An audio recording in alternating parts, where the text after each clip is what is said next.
So now that we've spent some time factoring and looking at the mechanics that we'll need for this chapter, we're actually going to start looking at part 2 of our unit, which we're looking for finding zeros of a quadratic.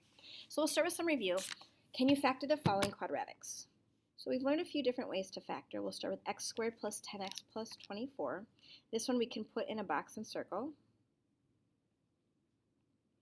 So we have our x squared, we have our 10x, and we have our 24. We want two numbers that multiply to 24x squared that add to our middle circle 10x. So if we think of two factors of 24 that would work for both of these situations, that would be 4x and 6x. They multiply to 24 and they add to 10. So I'll put those in the boxes in either order. We'll factor, we'll get the outside. X times x is x squared. X plus 4 is 4x. X plus 6 is 6x. And so that factored form is x plus 4. Let's write that better.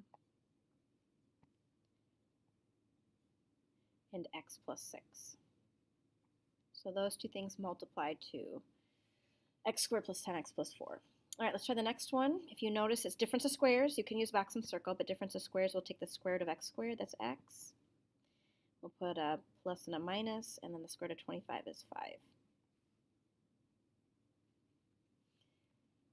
Okay, so today we're going to look at quadratics, and we kind of already looked at this first semester. We looked at x squared functions, quadratic functions, and we talked about the shape of that. So again, this is called a quadratic.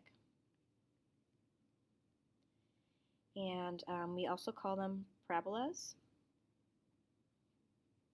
And what shapes are they? They are U-shaped graphs. So we can see like Angry Birds right here. They are U-shaped. It's U-shaped motion. Oops, let's write that better here. Okay, where might you see something parabolic in real life? Well, gravity plays a large part in this. So anything that goes up, gravity will bring it down. So let's say you jump off a diving board, or you throw a ball up or kick a ball up. Any of those is parabolic in nature. Where the parabola crosses the x-axis, it's called several things. So if I have our graph right here, and we have some kind of parabola, where it crosses the x-axis, those are called several things. These are finding the solution of a parabola or quadratic. They are the solutions. They are called the roots. They are called the x-intercepts. And they're also called the zeros. Okay, so when I say to find any of these things, we're doing the same thing. We're finding where the parabola crosses the x-axis. Solutions, roots, x-intercepts, or zeros. So today our goal is this, using what we know about factored form of a quadratic, and we're going to look for the relationship between that and the zeros, or the solutions of a quadratic. It says for each of the following problems, factor the quadratic. Then type the quadratic in on your graphing calculator. Use Zoom Fit. If the graph does not show up in your window, write down the zeros of each graph. Look for relationships between the factored form of a quadratic and the zeros. So first up, factor. Again, we can use our box and circle here. So we have our x squared, our negative x, and our minus 6. We want two numbers that multiply to negative 6x squared that add to our middle circle negative 1x. So that would be 3x and 2x, and we would have to make the 3 negative. So now these two multiply to negative 6x squared, and they add to negative x. So let's put them in the corners. All right, let's get the outside. What multiplies x squared, x, and x? X minus 3 is negative 3x. X plus 2 is the other factor. All right, let's put this into our calculator. We're going to type in the one in standard form, the one without parentheses. So we'll type in x squared minus 6x.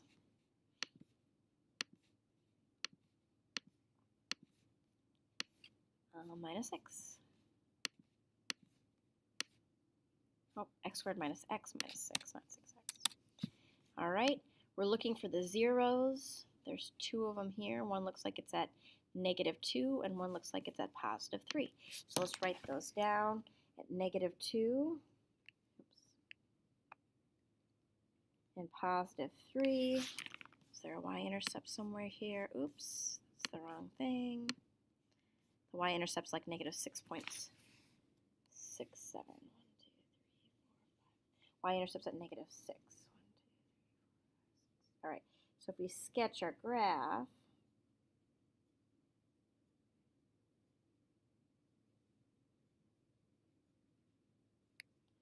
something like that. It's not great.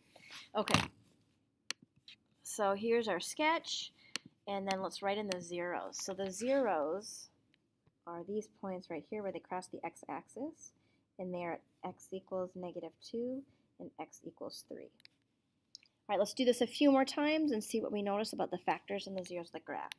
So let's try this one. We got x squared minus 4x minus 5. Let's use box and circle. X squared minus 4x minus 5. That doesn't look great. Let's redo it.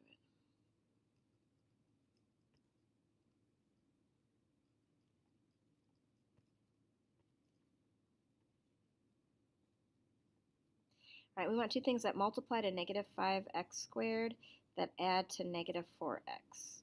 Okay, so what multiplies to negative 5 that adds to negative 4? That might be negative 5 and 1. Does that work? Yes, it does. So we will have negative 5x and 1x, and they add to negative 4. Get the outside, so we'll have x minus 5 and x plus 1.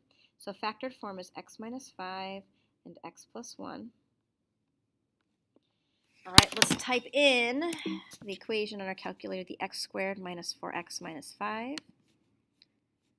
All right, so let's go up here. Minus 5. Okay, let's find our zeros. They are at negative 1 and 5. So we'll just sketch the graph. I don't have the right y-intercept, and that's fine. So we have negative 1. Something like that. Okay, so again, the zeros are negative 1 and 5. Okay, let's do 2 more, and then we'll summarize. Okay, so let's factor this one. Oh, this one's nice. It's difference of squares. So that'll be x plus 4, x minus 4. Let's type this into our calculator and see what that looks like. We'll type in the standard form. All right, look at our zeros. Okay, negative 4, positive 4. Graph it.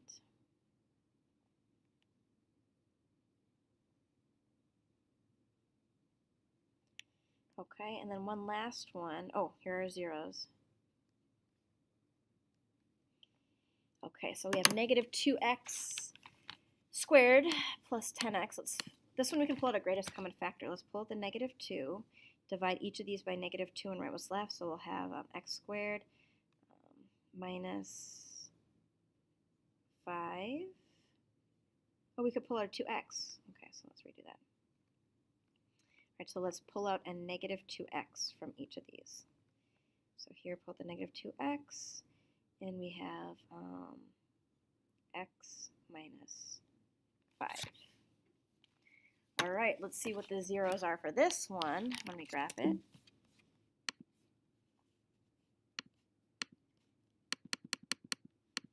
Okay, so we have negative 2x plus 10x. And the zeros are at 0 and 5. So we'll sketch it upside down as well. 0 and 5. Something like this. Okay, last one, and we'll start looking for a pattern and summarizing. Oh, that was the last one. Okay, so we have x equals 0 and x equals 5. All right, let's go back to the starting problem and look at what the relationship is between the factors and the zeros. I'm going to use like pink. Okay, so first one. If you look at the factors, we have x minus 3 and x plus 2, and the zeros are negative 2 and positive 3. For the next one, our factors form is x minus 5 and x plus 1. Our factors are minus 1 and positive 5. Next one, our factors are x plus 4 and x minus 4. Our factors are negative 4 and positive 4. And then the last one, our factors are x minus 5, and we get positive 5, and negative 2x, and we get 0. All right, so all of them except for the last one, you can take a look. If you know the factored form, the zeros are the opposite of the factors. So negative 3 gives us 3, positive 2 gives us negative 2. Here, negative 5 gives us 5, positive 1 gives us negative 1. Positive 4 gives us negative 4, and negative 4 gives us positive 4. And here, x minus 5 gives us x equals 5, and then negative 2x equals 0. So to find the zeros of a quadratic, you can factor this. And you can think, what makes each factor 0? That's how you find the zeros. What makes each factor 0? We're finding the zeros. So mathematically, here's what it looks like. So if I factor this, this will be x minus 3x plus 8, if we were to use box and circle. We want to know what makes it equal 0. Essentially, all you're doing is this. What makes x minus 3 equal 0? Well, that's 3. What makes x plus 8 equal 0? Well, that's negative 8. And so here are the zeros of the graph if we were to graph them. So if you can set them equal to 0 and solve like this one, what makes x minus 5 equals 0? That's 5. What makes negative 2x equals 0? Divide by negative 2. You get x equals 0. So to find the zeros, you factor it, set it equal to 0, and solve. Second part, how to write the equation of a quadratic given the zeros and a point on the graph.